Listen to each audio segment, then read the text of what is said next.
Hey everyone, it's Deacon082 and welcome back to Let's Play Mario & Luigi Superstar Saga. We are getting closer to the end of the series. Here we are in Bowser's Castle, the final dungeon of the game. And in this room, we have some bike paths to cross the lava. Luckily we have bike paths.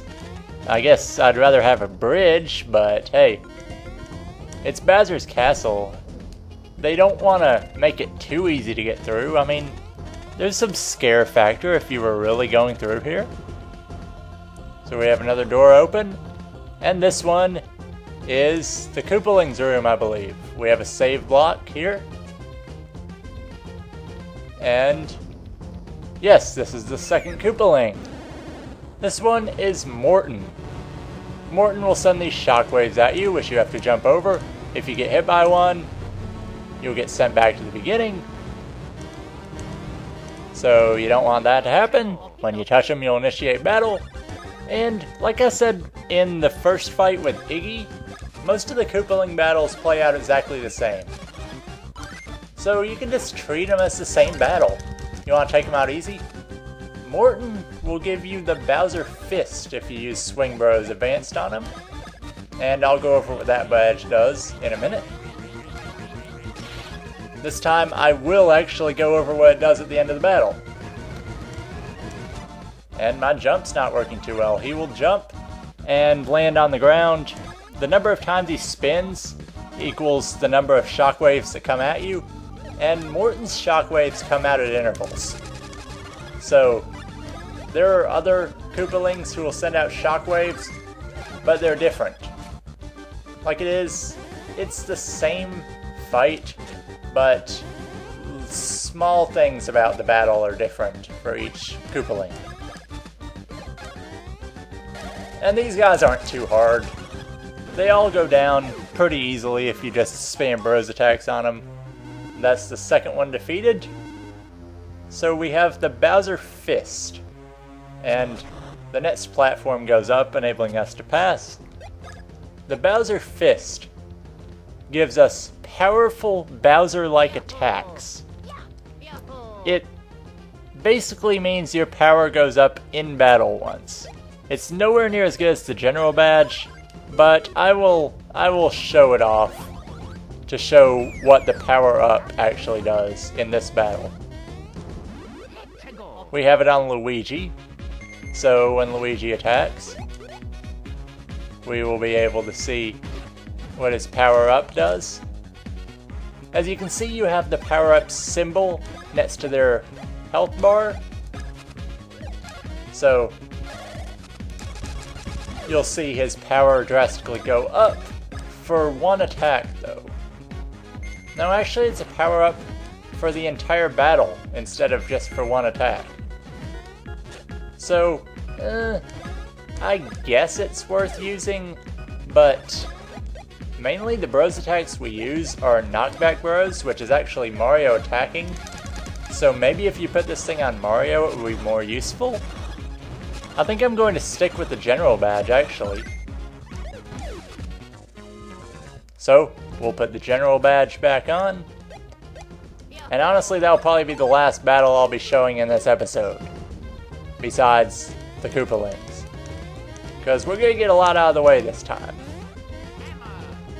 Up here, I believe we have a Who Bean block if you want that sort of thing. Like I said, we're about done with beans. You can spin across here, and there is another door, meaning another Koopaling is ahead. As far as I know, the bottom path has nothing except possibly a Chuckle Bean. Beans aren't important really right now. They were just a formality all along. There was a rally block up there, which is even less important.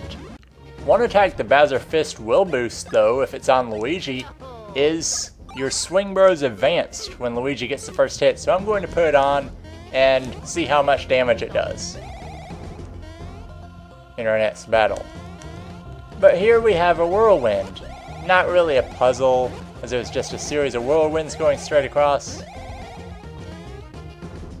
And this whirlwind is actually where the puzzle begins. And if we can quit falling in the lava, you'll have to spin into it at just the right time to get across. Now, on the right, there is another whirlwind. Another puzzle. This one doesn't move as fast as the one in Joke's End, but it's very similar. And we have a Monty Mole awaiting us. And he will give us a 1-up super for coming to see him. Like I said, we have plenty of them already, and I don't see us dying 18 times or however many we have. So we'll just keep it to be safe. But here we have our third Koopaling. This one looks like Iggy spinning around. But this one is Lemmy. Lemmy's annoying. He will split into 4. And if you don't find the right one, you have to try again. And you could be at this for a while if you're unlucky. As far as I know, there's no way to tell where he goes. And we actually got lucky and found him. Now, Lemmy is pretty difficult because you can't tell which one of the 4 he is. So the best thing to do here, if you have a red pepper to boost Mario's power, you should use it right now on this turn. I don't, so I'm just going to randomly attack one of them. And we got lucky and found the right one there. On Luigi's turn, I would use Thunder Bros if all 4 were still there. Thunder Bros would eliminate all three of the bad ones. So let's hope we don't find the right one. Good. Now we can use Luigi to use Thunder Bros to get rid of all of them. All of the imposter Koopalings. Yes, there are more than 7 Koopalings if you count Lemmy's transforms. All of their fireballs come at different speeds as well. Some of them can shoot multiple in the same turn, like Lemmy here. So Swing Bros advanced now. And did quite a bit of damage, and we stole a green pepper from him. And now we'll go Knockback Bros to finish him off. Well, that didn't finish him off. So now we have to deal with this again. Lemmy's probably the most, well, maybe the second most annoying of them, but he's not hard to take down at all. It's just a longer battle, and we actually took out Lemmy with the Thunder Bros there. And he didn't damage us, so we got the bonus ring kicking in for some extra experience as well. You might see that a few times if you're fast enough attacking. Mario levels up. And seriously, I can't get more than 2 on HP for Mario. Luigi levels up as well. Seems like we were boosting the same things over and over, so we'll go with defense. +4. Alright, but I'm going to keep the general badge on just because... I don't know. So we'll put the general badge back on. Luigi, just the more immediate power I think is going to add up to more damage in the end. I'm not sure on that. So when you warp back out of here, with 3 Koopalings down, you'll be able to just put out the fire. You don't need to put out all of them, just enough to make a path through. And that was quick. We are already at the door to the 4th Koopaling. And remember, there are 7 Koopalings, so I'd say now we are about halfway through Bowser's Castle.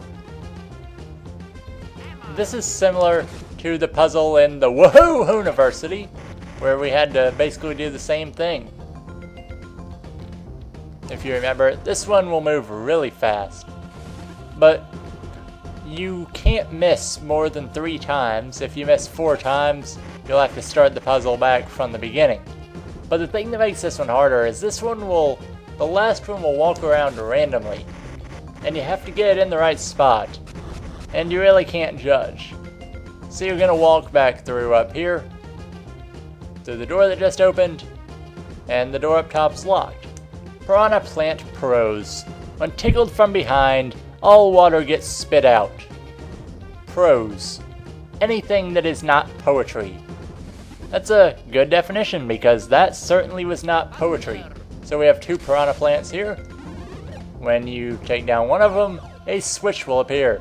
And when you hit the switch, a Magic Koopa will come down because that was the wrong switch of the 2. So you have to go back and get Mario some more water. And then you can go to the right piranha plant, which is actually the left piranha plant. Or should I say the correct piranha plant. And this switch will be the one that opens the door. Up here we have another save block, which means another Koopaling.